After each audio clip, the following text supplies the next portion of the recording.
Let's begin with some scheduling updates. Tomorrow, President Trump will travel to the great states of Ohio and Kentucky, where he will tout his economic victories and detail the administration-wide efforts to continuing lowering prices to make everyday life more affordable for working Americans. The president will visit Thermo Fisher Scientific in Ohio and give remarks at Verst Logistics in Kentucky. On Thursday, President Trump and the First Lady will host a Women's History Month event in the East Room. And on Friday, the president will sign several executive orders, and we will provide more details on those later this week. As President Trump shared with the American people last night, the United States military is making tremendous strides towards achieving our military objectives for Operation Epic Fury. 10 days in, this campaign has been a resounding success thus far, and America's warriors are winning this important fight at an even faster pace than we anticipated. More than 5,000 enemy targets have been struck so far. Iran's ballistic missile attacks are down more than 90%, and their drone attacks are down by approximately 85% since the start of Operation Epic Fury. The United States is also annihilating the Iranian regime's navy, and we have destroyed more than 50 Iranian naval vessels, including a major drone carrier ship. None of the regime's vessels are operating in major regional waterways, and the Iranian Navy has been assessed as combat ineffective. The trend is clear. U.S. combat capabilities are increasing and growing more lethal and dominant by the day, while the Iranian terrorist regime's ability to respond has rapidly declined. Now, the U.S. military is moving to dismantle Iran's missile production infrastructure. Our incredible B-2 bombers recently dropped dozens of 2,000-pound penetrator bombs on deeply buried missile sites. Last night, President Trump reiterated his commitment toward keeping oil flowing through the Strait of Hormuz so the United States and all of our allies can receive their energy needs. President Trump will not allow rogue Iranian terrorists to stop the freedom of navigation and the free flow of energy. Let me be clear. It is a good thing to wipe out terrorists who indiscriminately target civilians and attempt to hold the global economy hostage, and President Trump should be commended for doing so. As the president made unequivocally clear to the remaining elements of this terrorist regime in his statement yesterday, if they do anything to stop the flow of oil or goods within the Strait of Hormuz, they will be hit by the world's most powerful military 20 times harder than they have been hit thus far. Moving forward, the stated objectives for Operation Epic Fury remain the same: destroy the terrorist regime's ballistic missiles, raise their Iranian missile industry to the ground, ensure their terrorist proxies can no longer destabilize the region, and ensure that Iran never obtains a nuclear weapon. President Trump remains confident these goals will be accomplished in swift fashion. As for the oil, President Trump fully expected the rogue Iranian regime to try and disrupt the global markets. That's why President Trump and his energy team have been planning for this long before the strike and have moved quickly to address these temporary disruptions.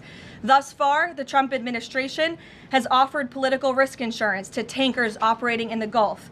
The Treasury temporarily waived certain oil-related sanctions, and the Commander-in-Chief has offered the U.S. Navy to escort tankers when necessary.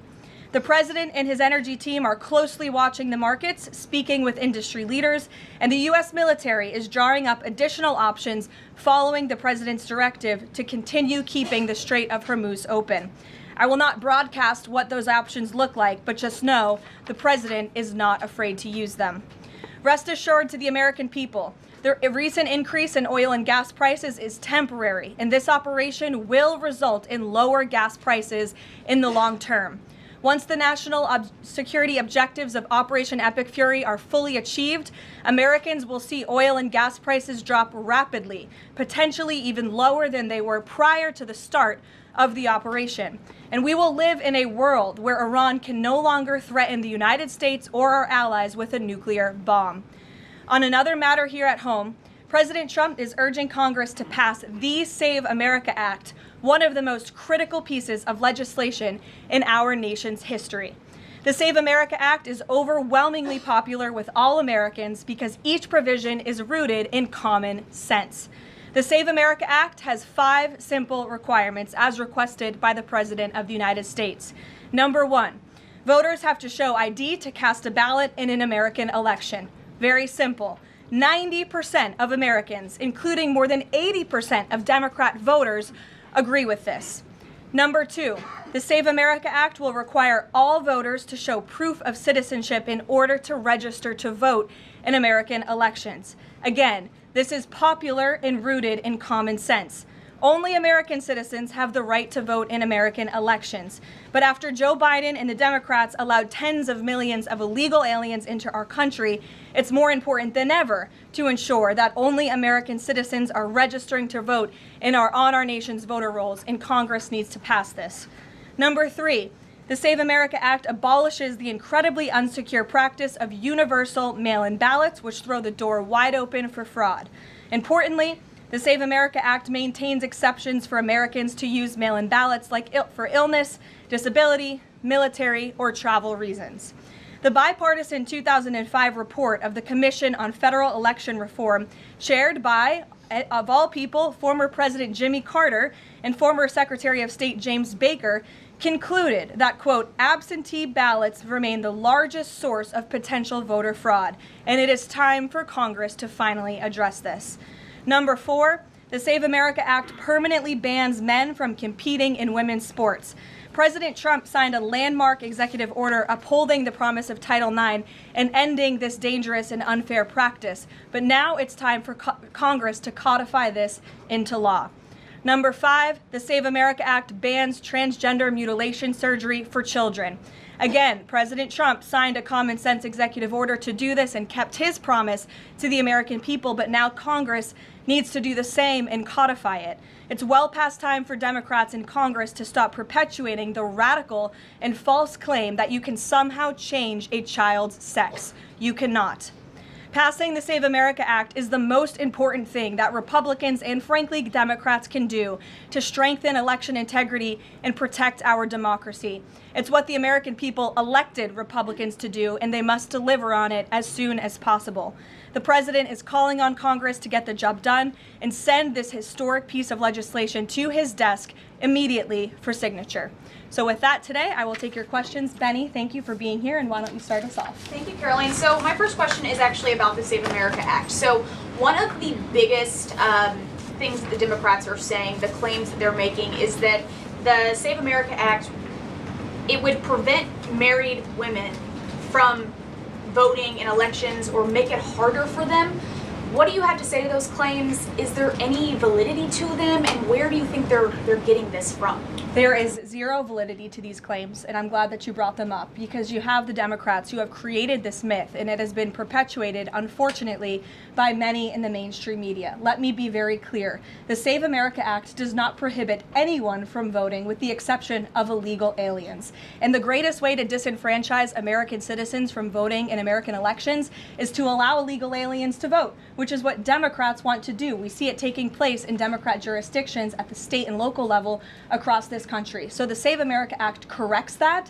And as far as married women who have changed their name, if they're already registered to vote, they're entirely unaffected by the Save Act. And for the small fraction of individuals who have changed their name or their address, they can still register to vote, of course. They just have to go through their state processes to update that documentation. And this is something that the American people, married women, and minorities, and people all across this country who Democrats are insultingly saying cannot do this, they're already doing it every day, going to the Social Security office, going to the DMV, and I think it's frankly insulting that the Democrats are saying that there are certain groups of people in this country who aren't smart enough to update their documentation to allow them to vote. Again, this is a huge myth, and thank you for giving me the opportunity to address it. Of course, and then just one more question about DHS. The funding issue has been 3+ weeks now. I was at the airport this morning in St. Louis, Missouri, and it was early in the morning, and one of the TSA agents, I saw her, she was kind of tearing up, she was crying, and I asked her, I was like, what's wrong? And she was like, I can't make my phone payment, I can barely make my car payment that's coming up. I think a lot in the Beltway, there's so much noise between Democrats, Republicans. It's the Democrats' fault, it's the Republicans' fault.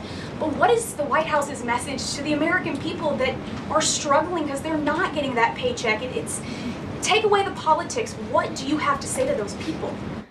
President Trump wants the Department of Homeland Security. He wants TSA, he wants FEMA, he wants the brave men and women of our United States Coast Guard to receive their paychecks, and he wants this department to be fully funded and fully reopened. And so to any American out there who is struggling without a paycheck, we know there's more than 100,000 of you across the country. To any American out there who is showing up to an airport and facing incredibly long wait times and lines, call your Democrat member of Congress and tell them to fund the Department of Homeland Security. That's what President Trump wants to do, and it's completely ridiculous that the American people are suffering as a result of these partisan games that are being played by Democrats on Capitol Hill. Thank you. Steve. You said the operation was going faster than anticipated. What is your current timeline for how long the war will last? So look, as you know, Steve, the president and the U.S. military's initial timeline was about 4 to 6 weeks to achieve the full objectives of Operation Epic Fury. Again, to destroy their missiles and their ability to make them, destroy their Navy, permanently deny them nuclear weapons forever, and to, of course, weaken their evil terrorist proxies in the region.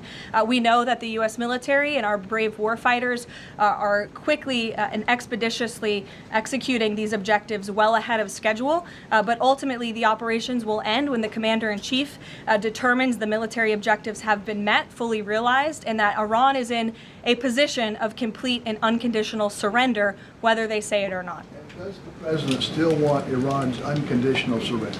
Well, when President Trump says that Iran is in a place of unconditional surrender, he's not claiming the Iranian regime is going to come out and say that themselves. What the president means is that Iran's threats will no longer be backed by a ballistic missile arsenal that protects them from building a nuclear bomb in their country. I could make an empty threat, but if I have no actions to back it up, then it's an empty threat. And so President Trump will determine when Iran is in a place of unconditional surrender, when they no longer pose a credible and direct threat to the United States of America and our allies. Adriana. Can you explain why the Energy Secretary posted and then appeared to have deleted a post on X saying that the U.S. Navy escorted an oil tanker through the Strait of Hormuz? Yes, I was made aware of this post. I haven't had a chance to talk to the Energy Secretary about it directly. However, I know the post was taken down pretty quickly, and I can confirm that the U.S. Navy has not escorted a tanker or a vessel at this time, though, of course, that's an option the President has said he will absolutely utilize if and when necessary at the appropriate time. And if this was something that was posted erroneously, could it be because of a staffer? What, I guess, will there be any consequences for this? I know you still have to consult, but just generally speaking. Again, I would defer you to the Department of Energy to answer that question. And if I could just follow up really quickly. Sure. In terms of oil sanctions, the president said that there would be some sanctions that would be lifted. Would those be on Venezuela, Russia? Could you give some specifics there and then timing for that as well? Sure. I know it's something that the Treasury Department and the President's energy team continue to discuss, and they will ultimately consult with the President before decisions are made. I don't have any announcements on new sanctions or the lifting of new sanctions for you today. Alex. Thank you. Reuters has reported that about 150 U.S. service members have been injured so far. Can you confirm that number and elaborate on that? I can't confirm the exact number. I know it's within that ballpark, but I would defer you to the Pentagon for a specific number of wounded or injured thus far. And then secondly, if I can, I wanted to ask about, there was a briefing on the Capitol Hill today, and some senators came out and said they were more convinced than ever that there would be U.S. boots on the ground. Senator Blumenthal said that, in fact. Your reaction to that and any update on President Trump's thinking about it? Look, I would say that Democrats on Capitol Hill are clearly being quite disingenuous. 3 years ago, not a single Democrat voted against the resolution condemning Iran as the world's leading state sponsor of terror. Yet now, with President Trump as commander-in-chief finally taking the action that so many Democrats have called on the commander-in-chief to do for many, many years, to wipe out the threat of a rogue Iranian terrorist regime, now all of a sudden Democrats are playing politics with this long-standing bipartisan policy of the United States, and 53 of them in the House recently voted against the resolution condemning Iran as the world's state sponsor of terror. longer. So I wouldn't take Democrats at their word. As for boots on the ground, the president has talked about this repeatedly. Wisely, he does not rule options out as commander-in-chief. So again, I would hesitate to confirm anything that a Democrat on Capitol Hill says right now about the president's thinking. Garrett. Karoline, you outlined to Steve the military components of what would be involved in ending this war, but it seems like there's a political component too. The president said to Fox earlier today that he doesn't believe the new Ayatollah can live in peace. He made a variety of comments suggesting that he should be involved in picking the new Iranian leader. Is the ending of this war also contingent on Iran selecting a leader that the president finds acceptable? And if so, how is that not the definition of a regime change war? Look, as President Trump has blatantly and frankly stated, it's obviously within the best interest of the United States and the West to no longer have a radical terrorist in charge of Iran, especially as we see their reaction to Operation Epic Fury. They had their missiles turned towards our Gulf and Arab partners in the region. Again, this was a regime that chanted, or still chants, death to America. We look at the way that they are holding the entire world hostage with the restricting of the free flow of energy through the Strait of Hormuz. So the president, I think, is making quite an obvious comment. Again, as for the timeline of the military operations with respect to Iran, we have objectives that we have laid out that the commander-in-chief wants to see achieved. When they are achieved, then it will ultimately be up to the president to end this operation. Okay, so I think you're not exactly addressing my question, though. Is that political objective also necessary for the president to decide to end this war? Look, again, I just told you the objectives of Operation Epic Fury. When those objectives are met, the president will dictate the end of these operations when he deems that Iran no longer poses a credible threat to the United States of America. And again, it goes back to what does that unconditional surrender look like? Iran can talk all they want, and their words will be very empty when we've completely annihilated their navy, as we are doing, when we've taken out the threat of their ballistic missile capability, when we can firmly, finally ensure that they can no longer make a nuclear bomb to threaten the United States and our allies and our troops in the region. And that's what President Trump is ultimately seeking to do with respect to this operation. Karoline? Jennifer. There was a shooting outside of a synagogue in Baltimore. Do you know if the president has been briefed on that, and do you have any more details on what happened? I don't, but we certainly will get you more details, Jennifer, and I don't know if the president has briefed, but I'll check on that when I get back to the Oval Office after this. Sure. Thanks, Caroline. The president said yesterday for the first time that he had to strike Iran because he believes that Iran was going to strike U.S. targets within 7 days. And then he bumped that down later to 3 days. Where is he getting that? Well, that's not the first time the president has said that he chose to launch Operation Epic Fury because he felt as though Iran was going to strike the United States and our assets in the region first. Again, I addressed this in the last briefing.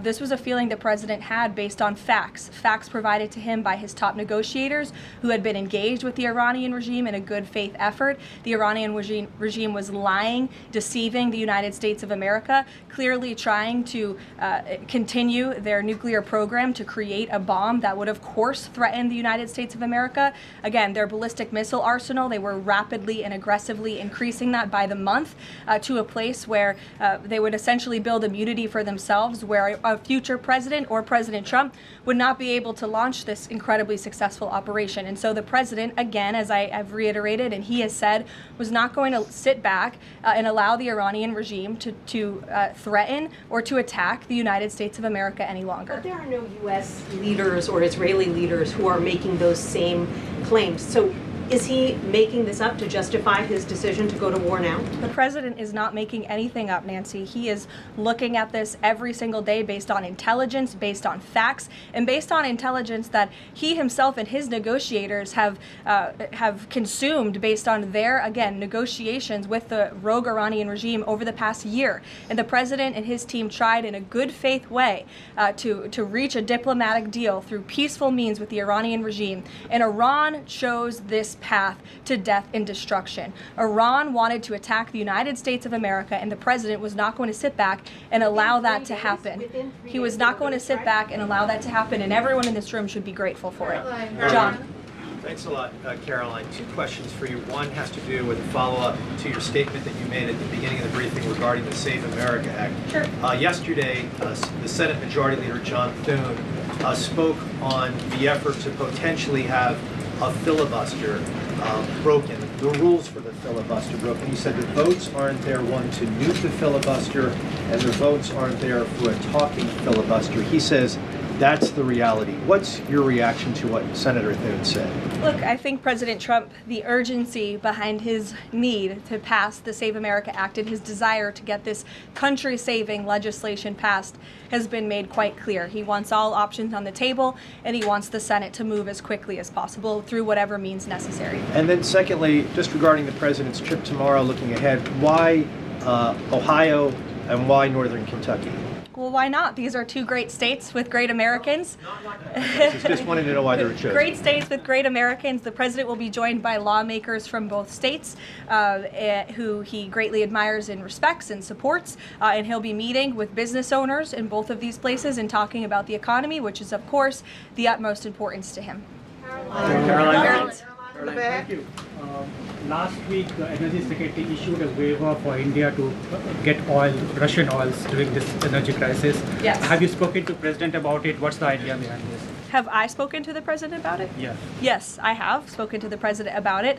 And the president and the Secretary of Treasury and the whole national security team came to this decision because our allies in India, as you know, Leavitt, have been good actors and have previously stopped buying sanctioned Russian oil. So as we work to appease this temporary gap of oil supply around the world because of the Iranians, we have temporarily permitted them to accept that Russian oil. And this Russian oil was already at sea. It was already out on the water. So this short-term measure, we don't believe it will provide significant financial benefit to the Russian government at this time. I have one more question about Pakistan. You know, Pakistan is a neighbor of Iran, and Pakistan is also an ally of U.S. President has been praising a lot about the field marshal.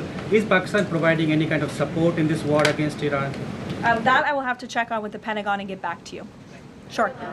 Thanks, Caroline. The president said yesterday that President Putin told him he wanted to be helpful in the Middle East. The Kremlin put out a statement where Putin said, quote, "I would like to reaffirm our unwavering support for Tehran and our solidarity with Iranian friends." How does the president think that Russia could be helpful, if not helping Iran? And did the president push Putin on Russia sharing intelligence with Iran in this war? The president and his special envoy Witkoff have both said that, of course, they've sent a message to Russia that if that was taking place, it's not something they would be happy with, and they hope that it is not taking place. As for further details about the discussions between these two leaders, I'll leave it to the president to divulge any more of that conversation, but he did confirm it yesterday and provided you with a little bit of the background and his view and his perspective, as he always does. Luke. Regarding the missile strike on the Iranian school, how long does the administration expect that investigation to take, and will the White House or the Department of Defense release a full report of its findings once the investigation is complete? The Department of War will do that. The investigation continues, and as the president said yesterday at his press conference, he will accept the conclusion of that investigation, whatever it may be. We'll go to the back row for some love. Sure, in the back with the glasses. Go ahead. Regarding the shield of the Sitting Americas. down. Caroline, is And there then you can go, but go first. Okay, thank you. Is there an update regarding You the, have rough real estate back there, so I'm is trying to give you is some there an love. update regarding Cuba, and also is an economic deal imminent? Sure. I don't have any updates on Cuba for you today. Obviously, this is something the administration is actively dealing with. The president's made it quite clear, it's his belief, based on fact, that the Cuban regime is bound to fall. The country is obviously in a very weak place, economically speaking. The people are crying out for help, and the president believes and knows that the Cuban regime wants a deal. So as you know, Secretary of State Rubio has been engaged in those conversations as directed by the president. I don't have any updates for you today, though. Thank you, Caroline. Regarding the shield of the Americas, the initiative by President Trump this weekend, big names, a lot of countries, but some notable absences. For instance, Colombia, which is a key ally with the United States in terms of counter-narcotics. And President Gustavo Petro was here at the White House, and he met with President Trump. Why wasn't Colombia invited to the Shield of the Americas? I don't think we're seeing the level of cooperation we quite want to see yet from the Colombian government to invite them to the Shield of America's event in Pact, but we certainly hope that this newfound organization will expand and we can continue to invite additional member countries. But there was quite a few countries there. I believe there were 17 countries represented, 12 heads of state with the president over the weekend. They signed a defense agreement with all of our military dignitaries to emphasize the need to combat drug cartels through Latin America in the Western Hemisphere, and ultimately, of course, to curb the illegal trafficking of drugs to the United States, which is the president's utmost priority in all of this. So it was a great event on Saturday, and we look forward to the coalition expanding. Kelly in the back. Karoline, thank you. Good to see you. I want to get back to another question that was asked earlier. It talked about the political aspects, but there's also the ideological and the spiritual aspects of what Iran has said for 47 years. Death to America, death to Israel. And we've just finished talking about the fact that terror has been around the world. Iran has been the nexus of that in so many ways. Has the president stated clearly to the American people why this is such an imminent threat in order for Democrats on Capitol Hill and Republicans and the American people to understand how imminent the threat was? I think he has, Kelly. I mean, you've heard from the president on an almost daily basis over the course of the past 10 days. You've heard it from me at this podium. You've heard it from the Secretary of War, the Secretary of State, the Vice President of the United States. You know, the president's top cabinet and his officials have been repeatedly explaining to the American public the threat that Iran has posed to our country in this moment, but of course, over the course of the past 47 years. And their words, again, chanting death to America, speak for themselves. Go ahead. You can follow up. Why the division within the American people? I realize that we have the people are talking about the War Powers Act, they're talking about all kinds of issues, but have people forgotten just how imminent that threat was? If they keep saying death to America and death to Israel, they mean it. Look, I don't think the American people have forgotten, but I think Democrats on Capitol Hill, they have not forgotten, but they are just so plagued with this resistance to President Trump on everything that they do that, again, they can't even rally behind the common sense, bipartisan, long-standing principle of the United States of America that Iran absolutely poses a threat to the United States, that Iran is the world's leading state sponsor of terrorism. And I think that's reflected again in their voting pattern. In 2023, every single member of the House of Representatives, with the exception of one, I believe the final vote was 412 to 1 in 2023 for a resolution condemning Iran as the world's state leading sponsor of terror. And now in this year, under this president in 2026, 53 Democrats voted against that exact same resolution with the exact same language. I don't think that's a change in the threat that Iran has posed to the United States. I think it's a change in the Democrat Party's thinking and their vicious hatred for President Trump. Danny? Sure. The national threat level, following on Kelly, what's the national threat level right now because of this death to America, death to Israel issue? I believe the Department of Homeland Security and the FBI have repeatedly and continuously provided updates on the threat level to the homeland. I don't want to speak on it out of turn from up here, but of course, the federal government is continuing to coordinate and partner with local law enforcement agencies across the ground to thwart potential threats to the homeland. This is something the administration obviously takes very seriously.